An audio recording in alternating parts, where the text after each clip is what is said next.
The end of that 2007 race is absolutely nuts. You're looking at some of the best drivers of all time. But you know what I saw recently? I had no idea. I was on the subreddit for F1 the other day, and I saw this information visualization that was incredible. It showed me I had no idea. In '93, final race on the podium, basically the three best drivers of all time. There was Senna, Prost, and Schumacher all there at the same time. I mean, those guys were great, but I mean, there are others too. Vettel, Hamilton, I mean, there are plenty of greats. Pull it up. All right, you got to check this out. It's got every driver, the greatest of all time. I'll show you. Like I said, there's this incredible information visualization that shows you all the greatest F1 drivers of all time.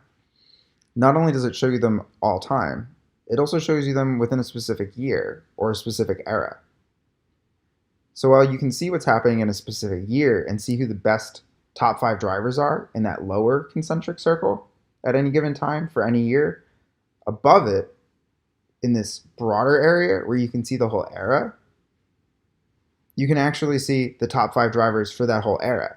So here, going across from 94 to the end of 98, those are the top 5 drivers ranked from first at the top to fifth at the bottom for that era. And then they're shown in the year that was most helpful or kind of most important for them to being a top driver in that era.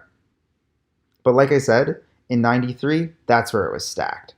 93 is both a year and an era, but we can see that the top drivers, we've got Schumacher, of course, one of my favorites, and we've got Senna and Prost up there.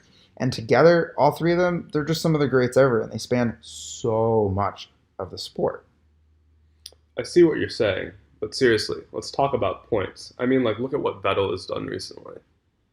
Okay, you're right. I guess points are sort of the most basic, but it's so much more complicated than that. Like, what if we also take a look at the changes to technology, right? Wasn't that a big thing with him? I mean, Vettel was dominant for Red Bull until they changed the rules, and then his car was no good in 2014. That's why after the 2014 season, he switched to Ferrari. I see. You're right. He was good, though, and he's still great. I just don't feel like he's, I guess, as consistent. He's got a technology edge. That's why he's good. Maybe, but even the most consistent racers are still working with their technology.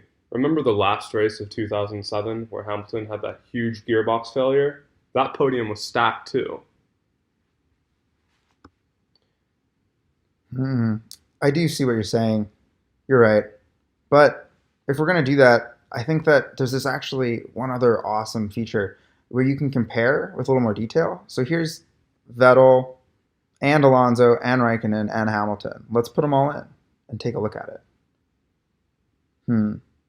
Let's compare by year.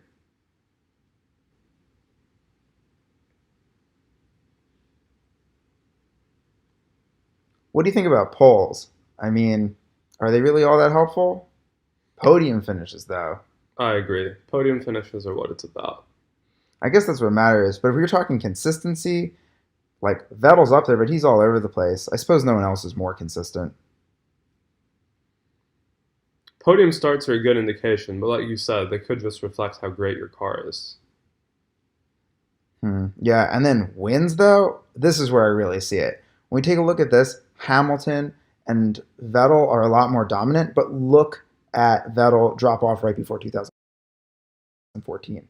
Out of nowhere, he just can't compete, and that's the technology factor. Hamilton's clearly more dominant here, and I don't really know what's going on with Kimi. No one ever does. Still, we've got points. And I think that at the end of the day, I don't know, you're right. Points are what matter, and we can see that Sebastian's just way ahead. I agree. The points clearly show who the most dominant drivers of this era are. At least they've got a few less pit stops going on. Agreed. So guys, who's the greatest driver of all time? Vettel. Okay, hold on.